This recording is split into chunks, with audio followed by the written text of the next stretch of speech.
তিনজন লোক আছে যারা এই খুনটা সম্বন্ধে জানে এবং তারা যে খুন হয়েছে তার ছবি দেখে চিনতে পেরেছেন। কখন আসছে ওরা? একটা সময়। 5 জনের মধ্যে 3 জন প্রথমবারই পাওয়া গেল, নট ব্যাড। আর স্যার, ওনারা নিউজ দেখে নিজেরাই আমাদের সঙ্গে দেখা করতে এসেছিলেন। অসাধারণ ব্যাপার। সমাজে যদি বাজে লোক থাকে, ভালো লোকও অনেক আছে স্যার। কিন্তু ওরা কাল রাতে রিপোর্ট লেখালো না কেন? স্যার স্যার এরা ওই তিনজন, প্রীতম, রণবীর, বিক্রম। প্রীতম, রণবীর আর বিক্রম। তোমরা সবাই জানো ওই খুনটার ব্যাপারে। Yes sir. তিনজনের আলাদা করে স্টেটমেন্ট নাও। স্যার, যখন সিডের খুন হয়েছিল তখন আমি ওখানেই ছিলাম। সিড? ওর নাম সিড ছিল? হ্যাঁ স্যার। স্যার, আমি ওদের চিনতামও না। কালকে প্রথমবার ওদের সাথে দেখা হয়েছে, আর কালকেই খুন হয়ে গেল। এক মিনিট। সব কিছু ঠিক মতন বলবে। স্যার, আসলে ওই যে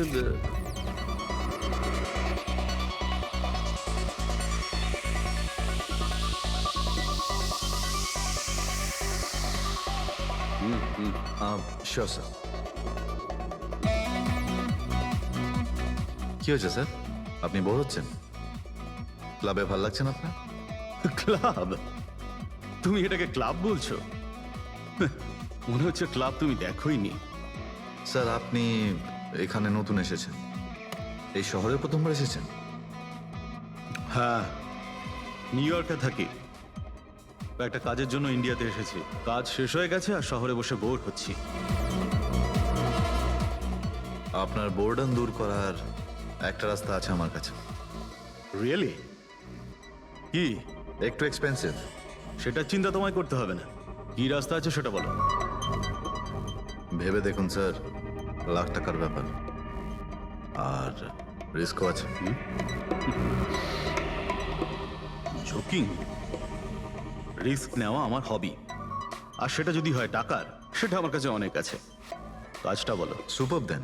তুমি কি ধরনের জোকিং এর কথা বলছো? এরকম কোনো ব্যাপার নেই স্যার, শুধু জুয়া খেলতে হবে। লাখ টাকা, জিতে গেলে মালামাল আর হেরে গেলে কঙ্কাল। আর এমনিতেও আপনার টাকার তো কোনো চাপ নেই। তাহলে চলুন আমার সাথে, কাম। যাচ্ছ কোথায়? এক ভদ্রলোকের বাড়ি। ভদ্রলোকের বাড়ি? কে ভাই? ওই যে দেখতে পাচ্ছেন, ব্ল্যাক জ্যাকেট, হোয়াইট শার্ট। তাহলে ওই বারটেন্ডার তোমাকে ওর বাড়িতে নিয়ে গিয়েছিল, তারপর কি হয়েছিল? না স্যার, ও সিডের বাড়ি নিয়ে যায়নি। ও সিডের সঙ্গে পরিচয় করায়, তারপর আমরা সিডের বাংলোতে যাই।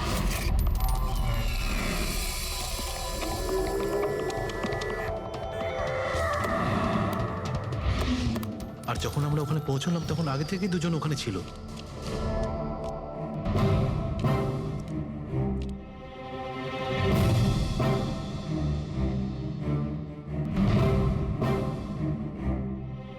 এই রইল আমার 2 লাখ টাকার চাল।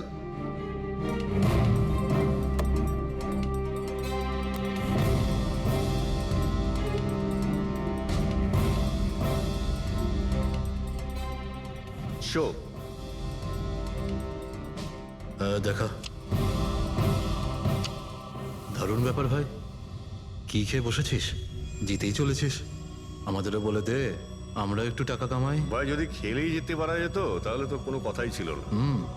এগুলো সব কপালের ব্যাপার, আর আজ আমার কপাল ভীষণ ভালো। সেটাই মনে হচ্ছে। তাহলে আরেকটা ডিল হয়ে যাক। হয়ে যাক। এটা কি করে হতে পারে? বললাম না আমার কপাল খুব ভালো। তোর লাক আজকে ভালো না অন্য কিছু? মানে এটাই যে তুই তাসের মধ্যে সেটিং করে রেখেছিস। এ নিশ্চয়ই তাসের মধ্যে কিছু গোলমাল করে রেখেছে। ভাই, এর বাড়ি হয়তো কোনো ক্যামেরাও লাগিয়ে রেখেছে, নাকি তাসে গন্ডগোল করে রেখেছে। ভেবে দেখার ব্যাপার। তোর মনে হচ্ছে আমি চিটিং করছি? অফকোর্স, নাহলে আমাদের মধ্যে কারো হাতে ভালো তাস এলো না কেন? ওর এলো না, আমার এলো না কেন? তুই চিটিং করছিস, চিটার। এই, তুই আমাকে চিটার বলছিস? হ্যাঁ, তোকে চিটার বলছি। ও, হার মেনে নিতে পারছিস না তুই, তাই তো? খোকা, এটা বড়দের গেম, বাচ্চাদের নয়। যদি এখানে জিততে হয় না, তবে কার্ডে জিততে হয়। তাহলে বেরিয়ে যায় এখান থেকে। মুখ সামলে কথা বল। কি করছিস? বুঝলি? কি করছিস কি ভাই? আরে ওকে তাড়া কেউ এখান থেকে। তার মানে হরিশ ওখান থেকে চুপ করে বেরিয়ে গেল। হ্যাঁ স্যার, প্রথমে আমারও মনে হচ্ছিল যে ও চলে গেছে, কিন্তু ও কিচেনে গেছিল। কিচেনে? হ্যাঁ স্যার, কিচেনে। যখন ও কিচেন থেকে বেরোলো তখন ওর হাতে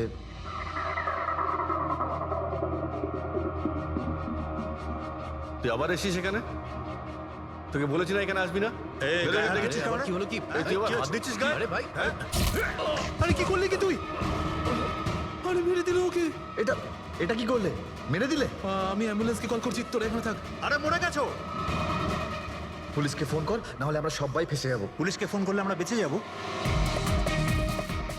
জুয়া খেলছিলাম আমরা, বেআইনি এই জুয়া খেলা। হ্যাঁ, জুয়া খেলেছি, কাউকে মারিনি তো দেখ, আমরা। বেশি চালাকি করিস না।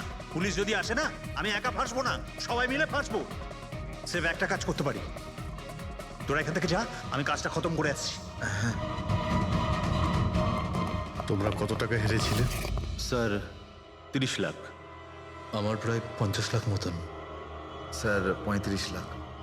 এক মিনিট রণবীর, তুমি বলেছিলে যে সিড ওই সময় সাদা শার্ট পরেছিল, ইয়ে স্যার, উনি সাদা শার্টই পরেছিল। আর বিক্রম তুমি বলেছিলে যে ও হলুদ শার্ট পরেছিল। হ্যাঁ স্যার, ও হলুদ শার্টই পরেছিল। ও সাদা বা হলুদ রঙের শার্ট পরেছিল না, একটু ব্লুইশ কালার ছিল শার্টটার, আমার ভালো মনে আছে। কিভাবে সেটা হয়? আমরা যখন লাশটাকে পেয়েছিলাম তখন ও হোয়াইট কালারের শার্ট পরেছিল, আর রণবীরও তো এই একই কথা বলছে। এটা কিভাবে সম্ভব? একই সময়ে আলাদা আলাদা ড্রেসে কিভাবে খুন হয়? স্যার, যখন মার্ডার হলো তখন এটা কেউ ছিলই না ওখানে। ছিল না মানে? মানে এটাই যে আমার ভালো মতো মনে আছে, এটা 6 মাস আগের ঘটনা। এরা ছিল না ওখানে। না স্যার, এটা পুরো 1 বছর আগের কথা। কি সব বলছে স্যার এরা? খুন তো কাল রাতে হয়েছে, তাই না? এক্স্যাক্টলি, খুনটা গতকাল রাতেই হয়েছিল। আর সেই সময় উনি সাদা রঙের শার্টই পরেছিলেন। এক মিনিট, এসব তোমরা কি বলছো? কাল রাত, 6 মাস, 1 বছর আগে? হ্যাঁ স্যার। আই হোপ তোমরা একটা লোকের মার্ডারের কথা বলছো যা কাল রাতে হয়েছিল, তাই তো? আর তোমরা বলছো এই দুজন ছিল না মার্ডারের সময়? স্যার, এরা দুজন ওখানে ছিল না। আমি যে মার্ডারের কথা বলছি সেটা 6 মাস আগে হয়েছে। স্যার, খুনটা কাল রাতেই হয়েছিল। আর সেই সময় যারা ছিল সেই দুজন অন্য কেউ ছিল, ওরা তখন ওখানে ছিল না। হ্যাঁ স্যার, ওরা ঠিক বলছে, আমিও চিনি না এদেরকে। তোমরা তিনজনের সিডের কথাই বলছো তো? আর মার্ডার হওয়ার আগে ও তোমাদের সঙ্গে চেরিস ক্লাবে দেখা করেছিল তো? আর তারপরে ও তোমাকে হেমন্ত বিলায় নিয়ে গেছে। না স্যার, ও আমাকে সংকল্প ম্যানশনে নিয়ে গেছিল, আর সেটা ওই কীর্তি হিলসে। হ্যাঁ, কীর্তি হিলসে ছিল। না স্যার, ও আমাকে ইয়াশ হাউসে নিয়ে গেছিল, যেটা কার্টিস রোডে রয়েছে। একটাই লোক তিনবার তিন জায়গায় 3 রকম আলাদা আলাদা জামা কাপড় পরে কি করে মরতে পারে? হ্যাঁ, সালুকে বলো। আচ্ছা, ঠিক আছে, ওকে। অজিত, সালুকে কোনো সূত্র খুঁজে পেয়েছে। তোমরা যাও, সালুকের সঙ্গে দেখা করো, আর ততক্ষণে আমি এদেরকে একটু জিজ্ঞাসাবাদ করি।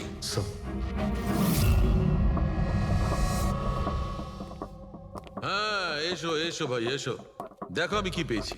আরেকটা কথা বলতে হবে, এই কেসটা বড় অদ্ভুত। হ্যাঁ ডক্টর সালুকে, কেসটা তো খুবই অদ্ভুত, আর যেগুলো আমরা জানতে পেরেছি ওগুলো। আরে না ভাই, ওইটাও তো অদ্ভুত নয়, আমি যেটা তোমাদের বলতে যাচ্ছি সেটা অদ্ভুত। হ্যাঁ, কি হলো? তুমি এদিক ওদিক কি দেখছো? কিছু না। ঠিক তো? না, আমি আপনার কথাই শুনছি। কি বলছেন স্যার? ও আচ্ছা, হ্যাঁ, তো আমি কি বলছি? ও হ্যাঁ, অদ্ভুত।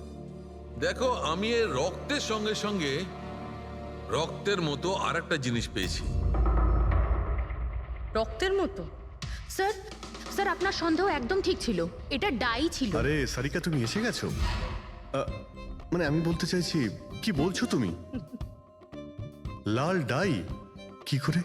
আরে বাহ, কনসেন্ট্রেশন ফিরে পেয়েছো তুমি? আরে আমার কনসেন্ট্রেশন কোথায় গিয়েছিল? তোমরা সব সময় না আমার পিছনেই পড়ে থাকো। ও আচ্ছা। আমি সিডের বডি থেকে এই প্লাস্টিক ব্যাগটা পেয়েছি। এই ব্যাগ ওর শার্টের ঠিক নিচে ওর বডির সাথে টেপ দিয়ে আটকানো ছিল,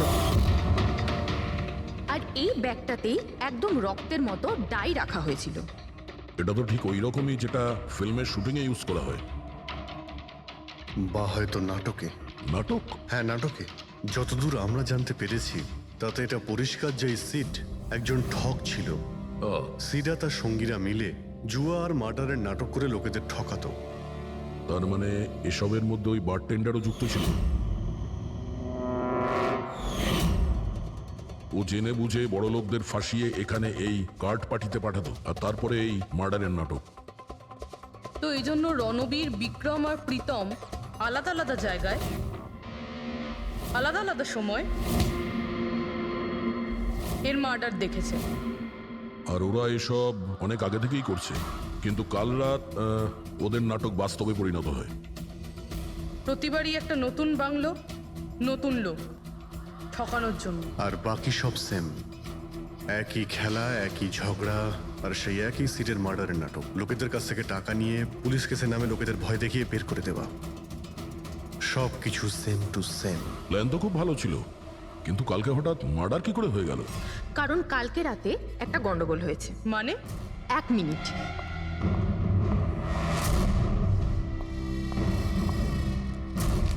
স্যার, আর এই হচ্ছে ছুরি। এই ছুরিটাও সেই রকমই নকল যেমন এই রক্তটা। যদি এটাকে কারোর শরীরে মারা যায় তখন এটা শরীরের ভেতরে যায় না, এটা ছুরির ভেতরেই চলে যায়। এই দেখো। কিন্তু ডক্টর, এটা যদি নকল চাকু হয় তাহলে এই নকল চাকু দিয়ে সিড মারা গেল কি করে? কালকে রাতে একটা ভুল হয়েছিল। এখানে একটা পেঁচ আছে, এই দেখো। যদি এই পেঁচটাকে ঘুরিয়ে দেওয়া যায় তখন এই ফলাটা আটকে যায়, ভেতরে ঢুকতে পারে না। তারপর এই ছুরিটা দিয়ে কেউ যদি আঘাত করে শরীরের ভেতরে ঢুকে যায়। কেউ ইচ্ছে করে এই ছুরিটাকে এরকম বানিয়েছে যাতে সিড মরে যায়। এরকম তো সেই লোকটাই করতে পারে যে এই খেলার ব্যাপারে সব কিছু জানতো। এটা বোধহয় সে যে লিভিং রুমের ব্যালকনিতে ছিল, যার কাপড়ের টুকরো আমরা পেয়েছিলাম। আর দ্বিতীয়ত, আমাদের খুনির কাছে সে পৌঁছবে যে বাকি লোকেদের কার্ড পার্টি পর্যন্ত পৌঁছেছে। ওই bartender Dinesh. Excuse me? I am sorry sir, এখনো ক্লাব ওপেন হতে বেশ কিছুটা সময় বাকি আছে। Sorry sir. আমরা একটা কেসের ব্যাপারে এখানে এসেছি, আমরা সিআইডি থেকে। সিআইডি? হ্যাঁ বলুন স্যার, আমি কি করতে পারি আপনার জন্য? স্টাফেদের সঙ্গে কিছু কথা আছে। স্টাফেরা এখানে আছে? এখন সবাই তো এখানে নেই, কিছু লোক আছে যারা লকার রুমে ইউনিফর্ম চেঞ্জ করছে। আপনাদের একজন বারটেন্ডার দিনেশ, সে কোথায়? ম্যাম, কাল থেকে ও কাজে আসেনি, জানি না না বলে কোথায় গেছে। আচ্ছা স্যার, ব্যাপারটা কি? ও কিছু ঘটিয়েছে নাকি? করেছে কি করেনি সেটা পরে আপনি জানতে পারবেন। আপাতত আপনি ওর অ্যাড্রেস দিন আমাদের। স্যার, ও এখানে যে অ্যাড্রেস দিয়েছিল সেটা ভুল অ্যাড্রেস। অ্যাকচুয়ালি ও যখন উধাও হয়ে গিয়েছিল এখানে অ্যাড্রেস বুক থেকে ওর সব ডিটেলস বার করেছিলাম আমি, কিন্তু তারপর দেখলাম যে অ্যাড্রেসটা ভুল। আপনি চাইলে আমি আপনাকে অ্যাড্রেসটা দিতে পারি, কিন্তু আমার মনে হয় না আপনি ওকে ওখানে খুঁজে পাবেন। আপনি যখন কাউকে কাজে রাখেন তখন তাদের ডিটেলস নিয়ে রাখেন না? আপনি কি জানেন আপনার এই বারকে সামনে রেখে ও লোককে ঠকাতো? হোয়াট? আর আমরা এখন ওকে একটা খুনের ব্যাপারে খুঁজছি। Murder? I am sorry ma'am, আমি সত্যি জানতাম না। সেই জন্যই আগে থেকে ভালো করে খোঁজ নিতে হয়। রুলসগুলো আপনার ভালো করে ফলো করা উচিত ছিল। আগে থেকে এগুলো করলে আজকে এরকম প্রবলেম হতো না। I am sorry sir. আচ্ছা, এই দিনের সম্পর্কে আর কি বলতে পারো? কিছু জানো ওর সম্পর্কে? না স্যার, তেমন বিশেষ কিছু নয়, কারণ ও খুব কম কথা বলতো, বেশিরভাগ চুপ করেই থাকতো। সেই জন্য ওর বন্ধু কম ছিল, শুধু এক মেয়ে ছাড়া, মানসী। ও এখানে ওয়েট্রেসের কাজ করে। ওদের মধ্যে ভালো ভাব ছিল, যদিও ওরা দুজনে কোনোদিন এটা প্রকাশ করেনি, কিন্তু আমার মনে হয় যে ওদের মধ্যে প্রেমের সম্পর্ক ছিল। তো আপনি মানসীকে জিজ্ঞেস করেননি কি ছিল ওদের মধ্যে? জিজ্ঞেস করেছিলাম ওকে, কিন্তু ও নিজেও জানে না। কোনো ব্যাপার না, মানুষকে একবার ডাকুন তো। ঠিক আছে স্যার। স্যার, মানসী। মানসী, দিনেশ তোমার বন্ধু ছিল? ছিল মানে? ও ঠিক আছে তো? দেখো, একটা খুন হয়েছে, আমরা সন্দেহ করছি দিনেশ ওটাতে ইনভলভ আছে। আমরা ওকে খুঁজছি। তুমি জানো কোথায় আছে ও? আমি নিজেই অনেক টেনশনে আছি, ওর ফোনও লাগছে না। আর ও এখানে যে অ্যাড্রেসটা দিয়েছিল সেটাও নকল। আর আপনারা বলছেন যে ও কোনো মার্ডারের সাথে যুক্ত? আচ্ছা, আপনি তো ওকে খুব ভালো করেই জানতেন না?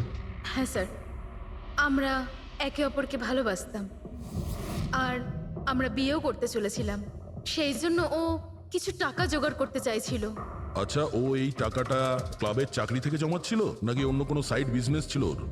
চাকরি ছাড়া ও শেয়ার বিজনেসে ওর টাকা লাগিয়েছিল। আর আমাকে বলতো যে ও অনেক টাকা রোজগার করছে, আমাকে দামি দামি গিফট দিত আর দামি দামি রেস্টুরেন্টও নিয়ে যেত। তো ও তোমায় ওর ঠকানোর বিজনেসের ব্যাপারে কিছুই বলেনি? ওর কোনো ছবি আছে তোমার কাছে? হ্যাঁ আছে।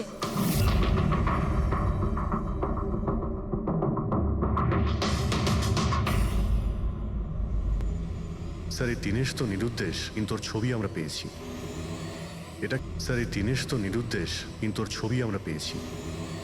এটাকে আমরা সার্কুলেট করে দিচ্ছি। হ্যাঁ করাও অভিজিৎ, করাও। তিনজনের স্কেচ তো করা হচ্ছে। একটা কথা তো পরিষ্কার যে চারজন সবাই একসঙ্গে কোনো গর্তে লুকিয়ে বসে আছে। হ্যাঁ স্যার। স্যার এরা ঠক কিন্তু খুনি নয়। ভুল করে এদের হাতে খুন হয়ে গেছেন। 100% এটা ভয় পেয়েই কোথাও লুকিয়ে রয়েছে। ব্যাস এই ভয়টাকেই আমাদের কাজে লাগাতে হবে। এমন ভাবে ভয় দেখাতে হবে যে ওরা নিশ্চয়ই কোনো ভুল করে থাকবে আর আমরা খপ করে ধরে ফেলবো। স্যার স্যার হ্যাঁ স্কেচ তৈরি। ওকে স্যার, হ্যাঁ এই তিনজনই জুয়ারি, আর যে ছুরি মেরেছে সে হলো হরিশ। একটা কাজ করো, এই তিনটে স্কেচই আর ওই বারটেন্ডারের ছবি প্রতিটা police station, railway station, bus stand, লজে সব জায়গায় পাঠিয়ে দাও। আর সমস্ত নিউজ চ্যানেলেও পাঠিয়ে দাও। আর ওদেরকে জানিয়ে দাও যে 24 ঘন্টা যেন এদের ছবি দেখানো হয়। প্রত্যেকটা বাড়িতে এদের ফটো দেখাতে হবে। তারপরে দেখবো কতদিন লুকিয়ে থাকে আমাদের হাত থেকে। এই 4টে ফটো খুব ভালো করে দেখুন। এই 4 জন এই হত্যাকাণ্ডে জড়িত। এদের ব্যাপারে কোনো রকম সূত্র বা কোনো রকম খবর পেলে সিআইডি কে এই নাম্বারে খুব তাড়াতাড়ি যোগাযোগ করবেন। এরা খুবই ভয়ানক। এরা সবাই ইন্ডাস্ট্রিয়ালিস্ট হেমন্ত কুমারের ফার্ম হাউসে নিজেরই এক বন্ধুকে খুন করে পালিয়ে গেছে। পুলিশরা অনেকক্ষণ ইনভেস্টিগেশন করার পরেও সেখান থেকে কোনো কিছুই খুঁজে পাওয়া যায়নি। সিআইডি এদের সবাইকে খুঁজছে। এই হলো এদের ফটো।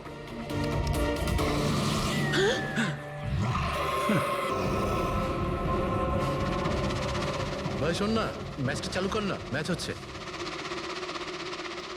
এরা সবাই ইন্ডাস্ট্রিয়ালিস্ট হেমন্ত কুমারের ফার্ম হাউসে নিজেরই এক বন্ধুকে খুন করে পালিয়ে গেছে।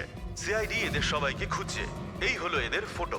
দেখলি তুই, এরা তো সবকিছু জেনে ফেলেছে। ভাই ছবি টবি সব দেখাচ্ছে, সমস্ত ডিটেলস দেখাচ্ছে। বাজেভাবে ফেসে যাবো ভাই এসবে। হাসবো তো বটেই। আমি তোদের আগেই বলেছিলাম যে চল পালিয়ে যাই, কিন্তু তোরা তো শুনলেই না। এবার পুলিশ আসবে, সব জায়গায় খোঁজ করবে, আর তখন আরে এখনো অনেক সময় আছে। চল পালাই। এই ব্যাগ তোলা, সবাই মিলে পালাই, চল।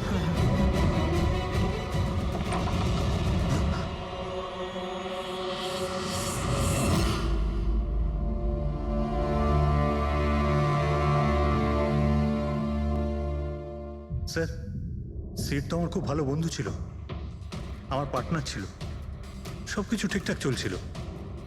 এতদিন ধরে কোনো গোলমাল হয়নি। ওই রাতে কি যে হলো, আমি তো অন্যান্য বারের মতোই নকল ছুরিই মেরেছিলাম, কিন্তু মানে জানি না কিভাবে মরলো, আমি জানি না। এও জানে না। ওসব নাটক বন্ধ করো আর সত্যি করে বলো। বলো স্যার, আমরা ধনী আর এনআরআই লোকদের বোকা বানিয়ে ঠকাতাম, আর দিনেশ ওই জেডিস ক্লাব থেকে এই ধরনের বোকাদের সিডের কাছে আনতো। তারপর আমরা সেই বড় লোক এনআরআই লোকগুলোকে কোনো খালি নির্জন বাংলোয় নিয়ে যেতাম, যেটা আমরা প্রথম থেকেই সিডের বাংলোর মতো সাজিয়ে রাখতাম। হ্যাঁ স্যার, আমার একটা বিজনেসও আছে স্যার, রিয়েল এস্টেটের বিজনেস। তাই স্যার এই কাজের জন্য এরকমই খালি শুনশান বাংলোর খোঁজ করতাম আমি স্যার, আর তারপর অ্যাভেলেবেল করাতাম এই কাজের জন্য স্যার। স্যার, প্রথমে আমরা মুরগিকে জিততে দিই, আর তারপর যখন সে ভরসা পেয়ে যায় তখন সিট জেতা শুরু করে দেয়। এই সব কিছুর প্ল্যান থাকতো স্যার, সিট জিততেই থাকতো, আর ওরা আমার মধ্যে ঝগড়া শুরু হতো, আর আমি রেগে গিয়ে ওকে খুন করে দিতাম, মানে মিথ্যে করেই। এসব দেখে ধনী এনআরআই লোক ঘাবড়ে যেত আর ওদের টাকা পয়সা ফেলে পালিয়ে যেত। ওঠে পর, নাটক শেষ, চলে গেছে ও।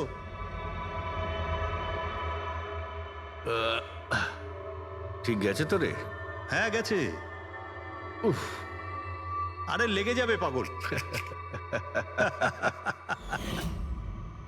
তারপর আমরা ওই টাকাগুলো নিজেদের মধ্যে ভাগ করে নিতাম। ওই রাতেও সব এরকমই হয়েছিল। আমি ওকে ছুরি মেরেছিলাম আর তারপর পুলিশকে ফোন করা যাক আর সবকিছু ডিটেলে বলে আমি দেওয়া যাক। পুলিশের চক্করে পড়তে চাই না। আমার পাসপোর্ট, ইউএসএ সিটিজেনশিপ সবকিছু চলে যাবে। না না না না না, আমি যাচ্ছি।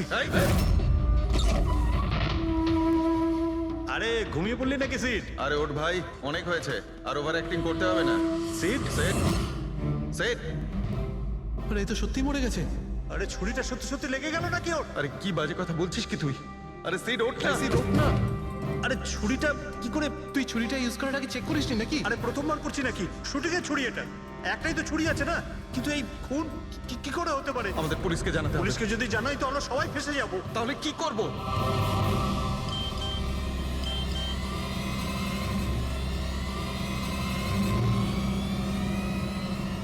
তোর খেলাটা ভেস্তে গেছে ভাই। কি? এই এই দিকেটা দেখ, এই দেখ ফটো আছে।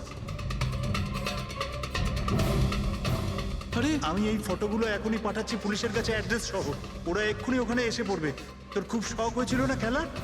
এবার দেখি পুলিশের সাথে কেমন লুকোচুরি খেলিস। তুমি বলছো যে তোমরা ওখানে টাকা ফেলে পালিয়ে গিয়েছিলে? হ্যাঁ স্যার, পুরো 90 লাখ টাকা ছিল স্যার। আমরা সব ফেলে পালিয়েছিলাম। কিন্তু আমরা তো ওখানে কোনো টাকা পাইনি।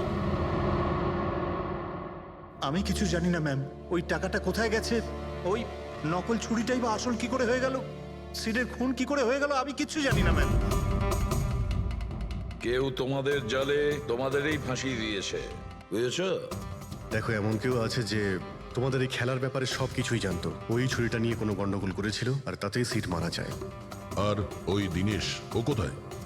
সিড মারা যাওয়ার পর আমি দিনেশকে ফোন করেছিলাম। আমার কথা শুনে ও খুব ঘাবড়ে গেছিল, বললো কি যে ওই শহর ছেড়ে চলে যাবে। দিনেশ তো তখন থেকেই উধাও। তাহলে কি পুরো প্ল্যানটা আবার দিনেশ করেনি তো? ওখানে রণবীরকে পাঠায় আর হরিশের ছুরিটাই চেঞ্জ করে দেয়, আর তারপরে দিনেশ ব্যালকনিতে লুকিয়ে পড়ে। আর ওখান থেকে দিনেশ ফটো তুলেছে স্যার, আর হরিশকে পাঠিয়েছে, আর তারপর বলেছে যে পুলিশ আসছে, তাই এরা সব ভয় পালিয়ে গেছে। 90 লক্ষ টাকা ছেড়ে পালিয়ে গেছে। তার মানে দিনেশ আমাদের সাথে বেইমানি করেছে। বাহ, সবাইকে ঠকায় যে লোক, যখন তাদের সাথে এরকম হলো খারাপ লাগছে।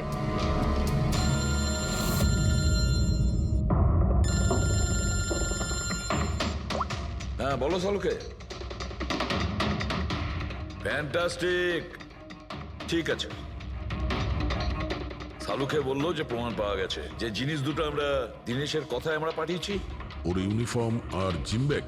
হ্যাঁ দা, যে কাপড়ের টুকরো আমরা ব্যালকনি থেকে পাই, ওই টুকরোর সঙ্গে এই দিনেশের ইউনিফর্মের কাপড় ম্যাচ করছে। স্যার, তার মানে খুনি দিনেশ?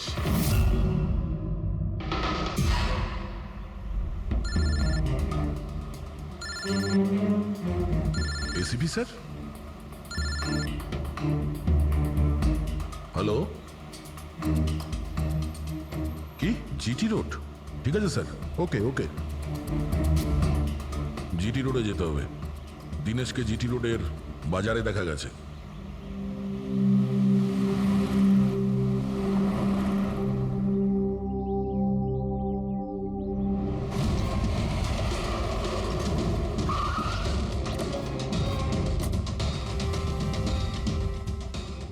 ভাই, এই লোকটাকে দেখেছো এখানে?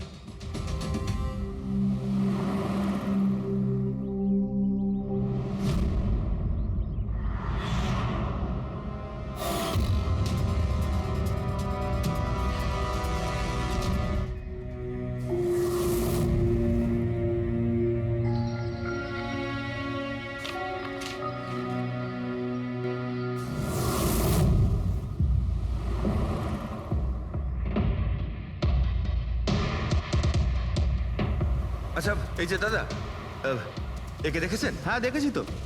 কোথায়? ওই তো ওখানে দাঁড়িয়ে রয়েছে। আগে? হ্যাঁ আগে। থ্যাঙ্কস থ্যাঙ্কস, চলো।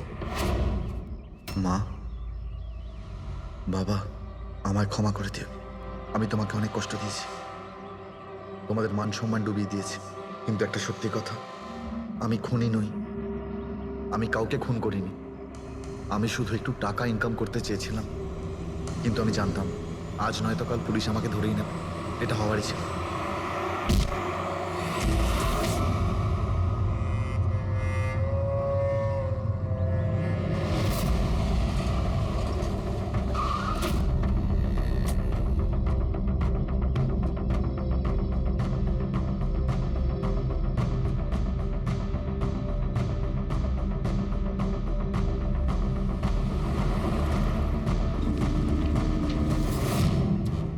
করে দাও। এই বদনাম নিয়ে বেঁচে থাকার থেকে মরে যাওয়া ভালো। স্যার আমরা সিসিটিভি ফুটেজ চেক করে দেখেছি, ওকে দেখে ওখানে ডিপ্রেসড মনে হচ্ছিল। স্যার মনে তো হচ্ছে না কেউ ওকে ফোর্স করেছিল, ও নিজের ইচ্ছেতেই মারা গিয়েছে। সুইসাইড নোট পড়ে তো মনে হচ্ছে স্যার ও এই কাজের ব্যাপারে খুব লজ্জিত ছিল। ও এ ব্যাপারে জড়িত তো ছিল, কিন্তু সিটকেও মারেনি। স্যার দিনেশ নয় তো আর কে হতে পারে? এদের এইসব খেলার ব্যাপারে আর তো কেউ জানতোই না। এরকম ব্যাপার নয় তো যে এরা যাদেরকে ঠকিয়েছিল ওদের মধ্যে কেউ এদের থেকে প্রতিশোধ নিচ্ছে? হতে পারে। একটা কাজ করি, আমরা বোর্ডের ওপর পুরো সাসপেক্টদের নাম লিখি, ওদের ফটোগুলো ওই সাসপেক্ট মানে ওই এনআরআই যাকে হরিশ আর তার দুই বন্ধু মিলে ঠকিয়েছে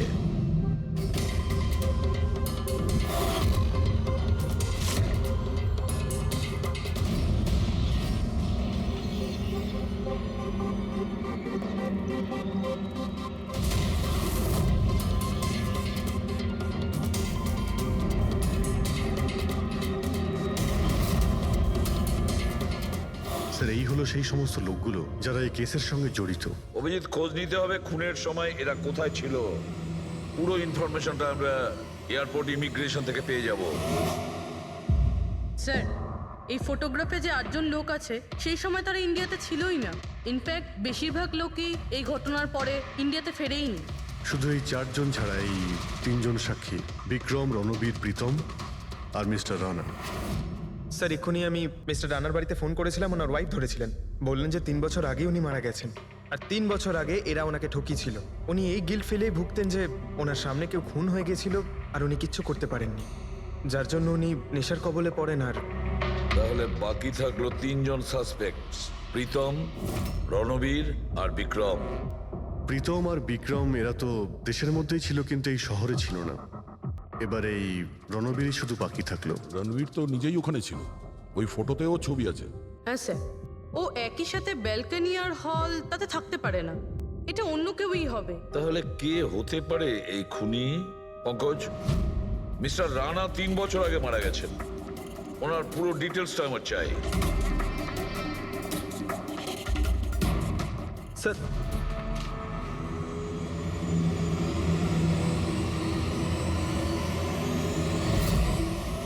এটা কোনো একজন লোকের কাজ নয়, অন্য কেউ আছে যে ওর সঙ্গে কাজটা করেছে। আমার তো মনে হচ্ছে যে খুনি আমাদের চোখের সামনেই আছে, শুধু আমরাই ওকে দেখতে পাচ্ছি না। ইয়েস, খুনি তো আমাদের সামনেই ঘুরছে। কি কথা বলেছো ফ্রেডি, সুপার। আমি স্যার? হ্যাঁ তুমি। খুনি সত্যিই আমাদের চোখের সামনে ঘুরছে, কিন্তু আমরা ওকে দেখতে পাচ্ছি না। কিন্তু এখন আমি বুঝতে পেরে গেছি। হোটেলে যাই। হোটেল? হ্যাঁ হোটেল। থিওরি হিসেবে ওর হোটেলেই থাকার কথা। একবার যদি জানতে পারি যে খুনি ওই, তাহলে ওর সঙ্গী আর জুয়োর টাকা সব পেয়ে যাবো। তাহলে চলুন স্যার, তাড়াতাড়ি যাওয়া যাক আর ওকে ধরে ফেলি গিয়ে। ধরবে না ওকে, ওর ওপর নজর রাখতে হবে। আর হ্যাঁ, যদি বেশি চালাকি করে তাহলে ছাড়বো না ওকে।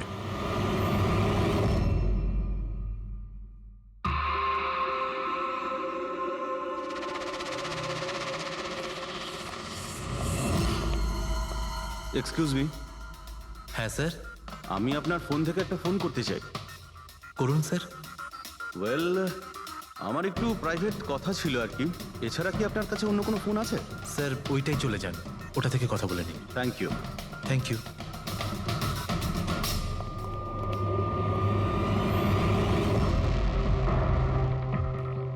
শোনো ভাই। হ্যাঁ স্যার। আমরা সিআইডি থেকে আসছি, আমরা এই লোকটাকে ফলো করছি। এই লোকটা যে কথা বলছে ওটা আমাদের শুনতে হবে যে কি কথা বলছে। স্যার ওই ফোনটা এই ফোনটার সাথে কানেক্টেড। আমার মনে হচ্ছে সিআইডি কিছুই জানতে পারেনি। প্ল্যানটা সাকসেসফুল। আমাদের প্ল্যানটা খারাপ করার শুধু একটাই লোক ছিল, আর সে ছিল দিনেশ। আরও সেটার উপযুক্ত শাস্তি পেয়ে গেছে। So there is nothing to worry about. You don't worry. আমি যদি কিছু জানতে পারি তোমাকে জানাবো। I love you two.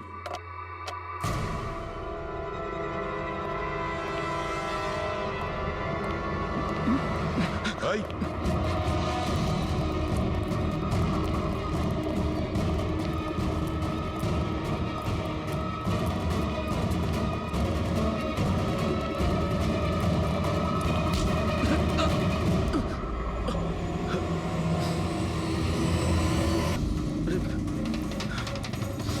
আমি আপনাদেরকে কিচ্ছু বলতে পারবো না। আমি এই ব্যাপারে কিচ্ছু জানি না। তুই কিছু বলিস আর না বলিস, তুই ফোনে যা কথা বলছিলি না ওটা আমরা সবাই শুনে নিয়েছি, বুঝলি? শুধু এটা বল, টাকা কোথায়? হ্যাঁ, দেখো, মুখ বন্ধ করে কেন নিজের জীবনের সর্বনাশ ডেকে আনছো? তোমার মঙ্গল এতেই, চুপচাপ যা জানো সব বলে দাও। টাকাটা ওর কাছে রয়েছে।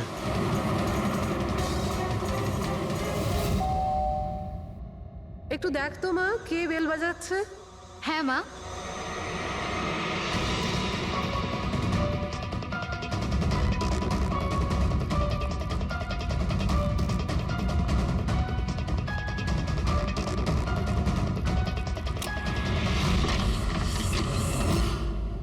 হাই, চিনতে পেরেছো? স্যার, মানসী। অ্যাকচুয়ালি আমরা আপনার বাড়ির তল্লাশি নিতে চাই। Search warrant. কি ব্যাপার? আপনারা কারা? সিআইডি, আমাদের কাছে আপনার বাড়ির তল্লাশির অর্ডার আছে। কিন্তু আমরা কি করেছি? আপনারা এখানে কেন এসেছেন? খুব তাড়াতাড়ি জানতে পারবে। চেক করো।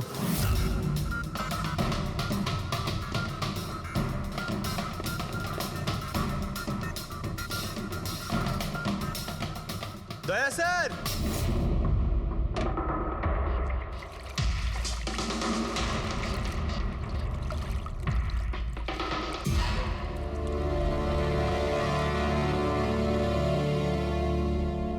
চলো। এই নোটগুলোতে রক্ত লেগে রয়েছে।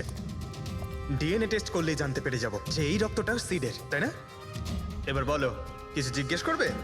এখন এ জিজ্ঞাসা করবে না, আমরা জিজ্ঞাসা করব বিউরোতে। কিন্তু আপনারা আমাকে কেন সন্দেহ করলেন? শেষবার আমাদের মনে হয়েছিল যে দিনেশ খুনি, কিন্তু ও সুইসাইড করে প্রমাণ করে দিয়েছে যে ও খুনি নয়।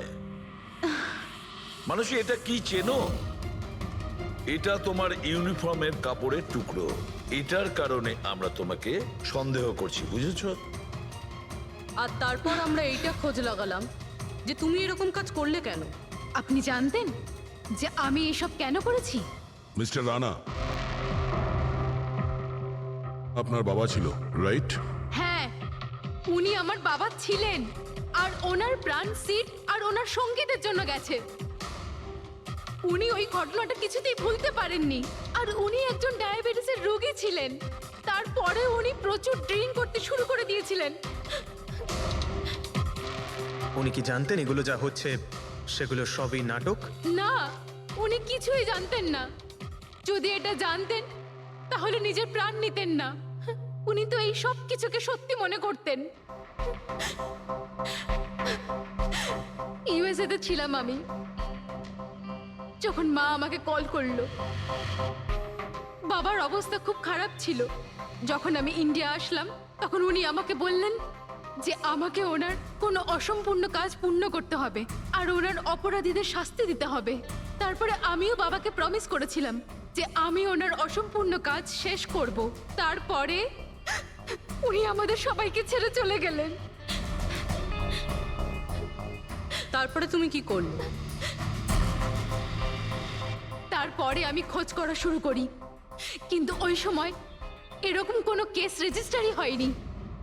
কিন্তু পরে আমার মনে পড়েছিল, বাবা বলেছিল যে এই জেডিস ক্লাবে দিনেশ ওনাকে সিডের সাথে দেখা করিয়েছিল।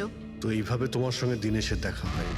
হ্যাঁ, তারপরে আমি ওখানে ওয়েটারে চাকরি করা শুরু করি। দিনেশকে নিজের বন্ধু বানাই আর ধীরে ধীরে ওর কাছে আসতে থাকি।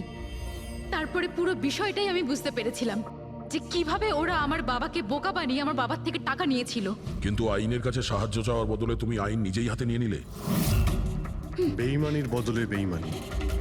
দিনেশের সঙ্গে তুমি ভালোবাসার নাটক করেছিলে। হ্যাঁ, আমি নাটক করেছি।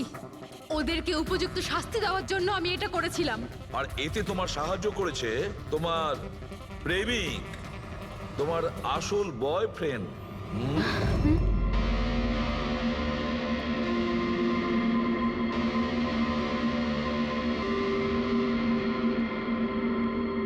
হ্যাঁ, আমরা দুজনে মিলে প্ল্যান করেছিলাম। রণবীর ওই রাতে জেনে বুঝে বোকা হয়েছিল। আর ওই ছুরি ছুরিটাকে খারাপ করেছিল। যদি এই পেঁচটাকে ঘুরিয়ে দেওয়া যায় তখন এই ফলাটা আটকে যায়। ওই ছুরিটাকে আমি খারাপ করেছিলাম আর ব্যালকনি থেকে লুকিয়ে ফটো আমিই নিয়েছিলাম। তারপরে আমি ওই ফটো হরিশকে পাঠিয়েছিলাম আর ওদেরকে ওখান থেকে তাড়িয়ে দিলাম আর আমি টাকাগুলো নিয়ে ওখান থেকে বেরিয়ে পড়লাম। আমি আমার বাবাকে দেওয়া প্রমিস পূরণ করেছি।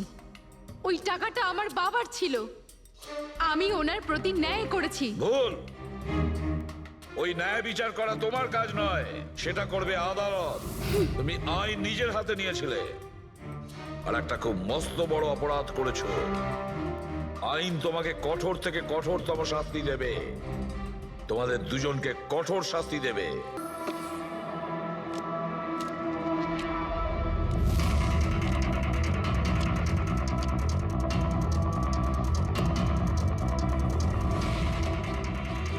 এই রইল আমার 2 লাখ টাকার চাল।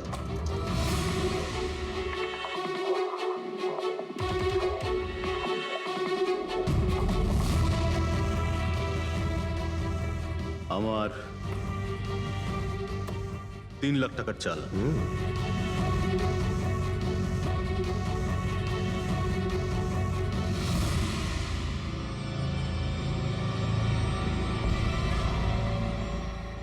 শো, মনে হচ্ছে আজকে আমার দিনটা খুব ভালো। আমাকে হারানো আজ তোমাদের পক্ষে সম্ভবই নয়। সম্ভব না, তাই না? হ্যাঁ, দাঁড়া দেখাচ্ছি।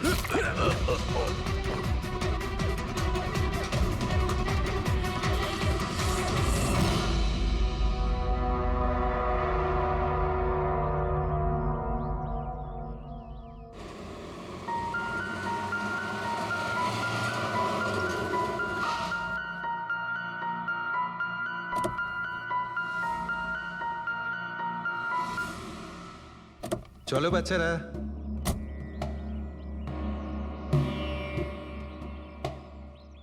ভীষণ ক্লান্ত লাগছে, এত লম্বা ড্রাইভ।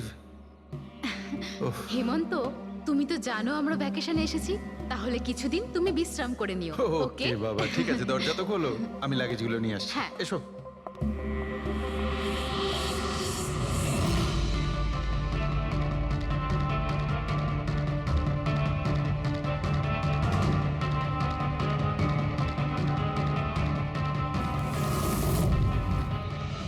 হেমন্ত, হেমন্ত তাড়াতাড়ি এদিকে এসো। এই এই দরজাটা। তুমি ওদের গাড়িতে বসাও, আমি দেখছি। হেমন্ত, সাবধানে প্লিজ। চলো চলো চলো।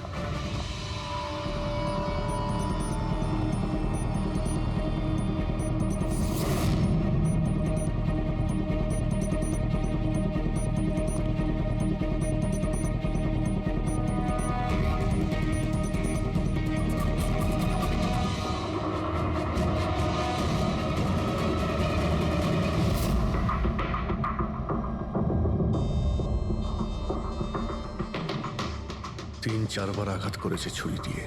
লাশ খুব একটা পুরনো নয়, মনে হচ্ছে কাল রাতে খুন হয়েছে এর। জুয়া খেলার সময় মারা গিয়েছে। এই 5টা গ্লাস পড়ে আছে এখানে, আর এই 5টা ভাগে তাস বাটা আছে। মনে হচ্ছে এছাড়া আরো 4 জন ছিল, ওদের মধ্যে কেউ একজন মেরেছে একে। বাইরে থেকেও কেউ আসতে পারে। পুরবী পঙ্কজ, একটু দেখো তো এই জালনা কিংবা দরজা ভাঙা নেই তো? মিস্টার হেমন্ত, এই লোকটা কে? না স্যার, আমি তো এনাকে আগে কখনো দেখিও নি। এই লোকটা আপনার ঘরে মরে পড়ে আছে আর দেওয়ালের চারিদিকে ওর ছবি লাগানো আছে। এটা কি করে সম্ভব? একজন অচেনা লোক আপনার এই হলিডে হোমে এসে তাস খেলছে, মারা গেছে। How it possible?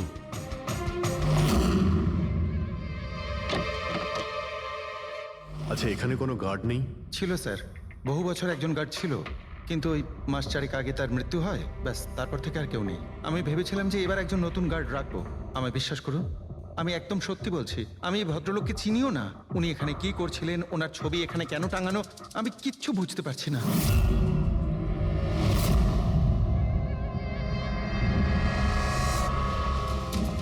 পঙ্কজ,